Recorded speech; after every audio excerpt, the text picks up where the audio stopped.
अन्य समाचारों पर नजर करिए तो समग्र गुजरात में अतिवृष्टिની સ્થિતિ સર્જાઈ છે ત્યારે વરસાદના પગલે અનેક જિલ્લાઓમાં ઊભા પાકનો સોંથ વળી ગયો છે। તેવામાં સુરેન્દ્રનગર જિલ્લામાં સર્વેની ટીમો પાક નુકસાની અંગે સતત 30 દિવસ સર્વે કરે તો પણ સર્વે પૂર્ણ થઈ શકે તેમ ન હોવાનો ખેડૂતોએ આક્ષેપ કર્યો છે। તંત્ર દ્વારા 76 સર્વેની ટીમોના સભ્યમાં ગ્રામ સેવક અને તલાટી હોવાનું બહાર આવ્યું, જેમાં એક ગ્રામ સેવક પાસે 5 થી 7 ગામોના પાક નુકસાનીના સર્વે કરાવવામાં આવી રહ્યા છે।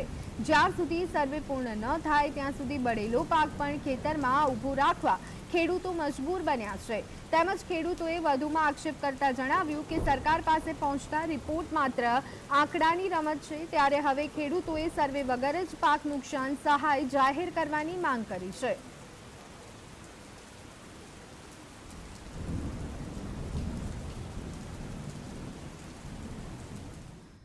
તો જે રીતે આ વખતે ગુજરાતમાં મેઘ મહેર થયા બાદ તેના કારણે ત્યાર પછી મેઘ કહેર થઈ હતી અને ત્યાર પછી પાકને ભારે નુકસાન થવા પામ્યું હતું, ત્યારે ખેડૂતોને રોવાનો વારો આવ્યો છે। ત્યારે સરકાર તરફથી મદદ કરવામાં આવે તેવી આશા ખેડૂતો રાખી રહ્યા છે, પરંતુ સર્વેની વાતો કરતી સરકાર સતત સહાય કરવામાં વિલંબ કરી રહી હોય તેમ લાગી રહ્યું છે। ત્યારે હવે ખેડૂતોની માંગ છે કે સાર્વત્રિક ખેડૂતોને નુકસાન થયું છે ત્યારે સર્વે કર્યા વગર જ સરકાર સહાય આપી દે તેવી ઈચ્છા ખેડૂતો રાખી રહ્યા છે। તો આ સાથે જ ખેડૂતોના ખેતરોમાં હજુ પણ પાણી ભરાયેલા છે। કપાસ, તલ, મગફળી જેવા પાકોને નુકસાન પહોંચ્યું હોવાનું પણ જોવા મળી રહ્યું છે। જ્યાં સુધી સર્વે પૂર્ણ ન થાય ત્યાં સુધી બળેલો પાક ખેતરોમાં ઊભો રાખવા માટે ખેડૂતો મજબૂર બન્યા છે। ત્યારે હવે ખેડૂતો માત્ર એક જ માંગ કરી રહ્યા છે કે સર્વે વગર જ ખેડૂતોને પાક નુકસાન સહાય જાહેર કરવામાં આવે। સુરેન્દ્રનગર જિલ્લામાં પાક નુકસાન અંગે ખેડૂતો આક્ષેપ કરી રહ્યા છે। જે રીતની સ્થિતિનું નિર્માણ થયું હતું અને મેઘ કહેર જોવા મળી હતી તેમાં સૌથી વધારે જો નુકસાન કોઈને થયું હોય તો એ ખેડૂતોને થયું છે, કારણ કે જે રીતે વરસાદી પાણી ફરી વળ્યા હતા ત્યારે રસ્તા પર પાણી ફરી વળ્યા છે કે પછી ખેતર છે તે વિચારવું જ અઘરું બની ગયું હતું, કારણ કે જ્યારે આપણે પણ દ્રશ્યો જોતા હતા તમામ ખેતરો જાણે કે બેટમાં ફેરવાયા હોય તેવા દ્રશ્યો સામે આવ્યા છે। ત્યારે ખેડૂતોએ મહા મહેનત કરી અને ઉગાડેલો પાક જે હતો તેની પર પાણી ફરી વળ્યું છે અને તેના કારણે ખેડૂતોને હવે માથે હાથ દઈ અને રોવાનો વારો આવ્યો છે।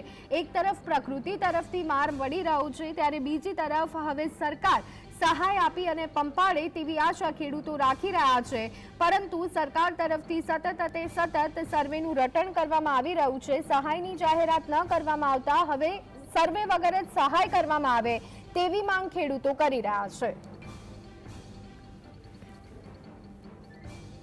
તો આ સંદર્ભે વધુ વિગત મેળવી લઈએ। સંવાદદાતા ફઝલ અમારી સાથે જોડાઈ ગયા છે। ફઝલ, સર્વે વગર સહાય હવે કરવામાં આવે તેવી માંગ ખેડૂતો કરી રહ્યા છે, કારણ કે બળી ગયેલો પાક લાંબો સમય સુધી રાખવા માટે ખેડૂતો મજબૂર બન્યા છે। જો સરકાર પહેલા સર્વે કરે તો શું વિગતો સામે આવી રહી છે? ખાસ કરીને સુરેન્દ્રનગર જિલ્લામાં જે 25 ઓગસ્ટથી લઈ 27 ઓગસ્ટ સુધીમાં વરસાદ પડ્યો છે, જિલ્લાના અલગ અલગ તાલુકાઓમાં 20 ઇંચ કરતા પણ વધુ વરસાદ 3 દિવસમાં ખાબક્યો હતો, જેને લઈને ખેડૂતોના કપાસ, તલ, બાજરી, મગફળી જેવા પાકોને વ્યાપક નુકસાન થયું છે। હજુ પણ ખેડૂતોના ખેતરોમાં પાણી ભરાયેલા છે, ત્યારે આ માત્ર સર્વેનું નાટક કરતા હોવાનું ખેડૂતો આક્ષેપ કરી રહ્યા છે। સુરેન્દ્રનગર જિલ્લામાં જે પાક નુકસાન થયું છે તેના સર્વે માટે 70 જેટલી ટીમો ખેતીવાડી અધિકારી દ્વારા બનાવવામાં આવેલી હોય તેવું હાલમાં જણાવવામાં આવી રહ્યું છે। ત્યારે આ ટીમોમાં માત્ર એક ગ્રામ સેવક અને તલાટીને મૂકી દેવામાં આવ્યા છે અને એક ગ્રામ સેવક પાસે 7 ગામોનો સર્વે હાથ ધરાવવામાં આવી રહ્યો છે। ત્યારે આ 30 દિવસ સુધી ચાલે તો પણ સર્વે પૂરો થઈ શકે તેવી સુરેન્દ્રનગર જિલ્લાની પરિસ્થિતિ નથી, કારણ કે જે સુરેન્દ્રનગર જિલ્લાના 10 તાલુકા આવેલા છે, 10 તાલુકાઓમાં ખેડૂતોના કપાસ, મગફળી, તલ જેવા પાકોનો સોથો વળી ગયો છે અને સર્વેના નામનું માત્ર તંત્ર દ્વારા નાટક કરવામાં આવતો હોવાનો ખેડૂતો દ્વારા આક્ષેપ કરવામાં આવી રહ્યો છે। ઉલ્લેખનીય છે કે હવે સર્વે વગર જ સરકાર દ્વારા ખેડૂતોને જે આ પાક નુકસાનની સહાય છે અને પેકેજ છે તે જાહેર કરવામાં આવે તેવી ખેડૂતોની માંગણી છે, કારણ કે જે ગ્રામ સેવક અને તલાટીઓ દ્વારા સર્વે હાથ ધરવામાં આવી રહ્યો છે તે આઈ સર્વે હાથ ધરવામાં આવી રહ્યો છે। ખેડૂતોના ખેતરોમાં હજુ પણ પાણી ભરાયેલા છે, કોઈ પણ પ્રકારે જવાય તેવી પરિસ્થિતિ નથી. ખાસ કરીને મૂળી અને વઢવાણ પંથકના ખેડૂતોના ખેતરોમાં હજુ પણ ભીષણ સમાણા પાણી ભરાણા છે. ત્યારે આ સર્વેના નામનું નાટક કરવામાં આવતા હોવાનો ખેડૂતો આક્ષેપ કરી રહ્યા છે. હવે સર્વે વગર જ તે ખેડૂતોને સહાય પેકેજ જાહેર કરવાની માંગણી છે તે સુરેન્દ્રનગર જિલ્લાના ખેડૂતોને ઉઠવા પામી છે. બીજી તરફ જ્યાં સુધી આ સર્વે નહીં પતે ત્યાં સુધી ખેડૂતોના જે ખેતરોમાં સુકાઈ ગયેલા કપાસ, તલ, મગફળી જેવા પાકો છે તે ખેતરોમાં ઉભા રાખવા માટે પણ ખેડૂતો મજબૂર બન્યા છે. કારણ કે હજુ સુધી કોઈ જાહેરાત નથી કરવામાં આવી, સહાય રૂપી પેકેજ પણ જાહેર નથી કરવામાં આવ્યું, જેને લઈને હવે ખેડૂતો પોતાના ખેતરોમાં આવા સડેલા પાકો પણ ઉભા રાખવા માટે મજબૂર બન્યા છે. બીજી તરફ કોઈ પણ પ્રકારનું બીજું વાવેતર હાલ ખેડૂતો જ્યાં સુધી સર્વે નહીં પતે ત્યાં સુધી નહીં કરી શકે તે પ્રકારની પરિસ્થિતિનું સુરેન્દ્રનગર જિલ્લામાં નિર્માણ થયું છે. હવે સરકાર દ્વારા તાત્કાલિકપણે પેકેજ જાહેર કરી અને સહાય ચૂકવવામાં આવે તેવી સુરેન્દ્રનગર જિલ્લાના ખેડૂતોની માંગણી છે. જી બિલકુલ ફઝલ, ખાસ કરી અને જે રીતે આપણે જોયું કે સુરેન્દ્રનગરમાં અનરાધાર વરસાદ વરસ્યો હતો અને ત્યારે ખેડૂતોના પાકને નુકસાન થયું છે, ત્યારે સૌથી વધારે કયા પાકને નુકસાન પહોંચ્યું છે એ બાબતે શું માહિતી મળી રહી છે? ખેડૂતોનું શું કહેવું છે?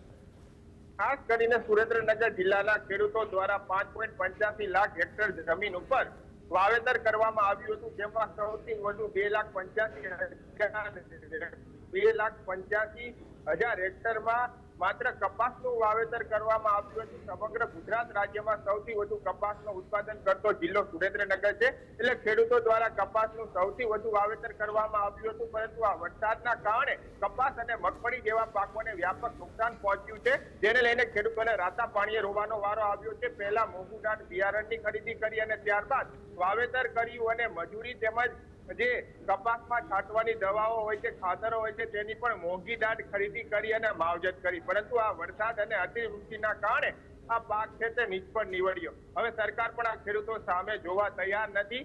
કૃષિ મંત્રી 2 વખત સુરેન્દ્રનગર આવી ગયા, પરંતુ હજુ સુધી કોઈ પેકેજની જાહેરાત નથી કરી. કૃષિ મંત્રી પણ સુરેન્દ્રનગર જિલ્લાના ખેડૂતોની જે પરિસ્થિતિ છે તેનાથી 100% વાકેફ છે. ખેડૂતોના ખેતર સુધી કૃષિ મંત્રી ગયા છે, પરંતુ તે છતાં પણ હવે આ જે સહાય રૂપી પેકેજ છે તે જાહેર નથી કરવામાં આવ્યું. જિલ્લામાં સૌથી વધુ કપાસના પાકને નુકસાન છે. કપાસનું ઉત્પાદન આ વખતે સુરેન્દ્રનગર જિલ્લામાં 80% જેટલું ઘટવાની શક્યતાઓ પણ ખેડૂતો વ્યક્ત કરી રહ્યા છે. ત્યારે હવે સહાય રૂપી જાહેરાત કરવામાં આવે અને પેકેજ કરવામાં આવે તેવી સુરેન્દ્રનગર જિલ્લાના ખેડૂતોની માંગણી છે. જી આભાર ફઝલ, અમારી સાથે જોડાવા બદલ અને સમગ્ર માહિતી આપવા બદલ. તો અત્યારે હાલ ન માત્ર સુરેન્દ્રનગર પરંતુ સમગ્ર રાજ્યના ખેડૂતોની હાલત કફોડી બની છે અને સાથે જ હવે તેઓ માંગ કરી રહ્યા છે કે સર્વે કર્યા વગર જ સહાય સરકાર તરફથી ચૂકવવામાં આવે.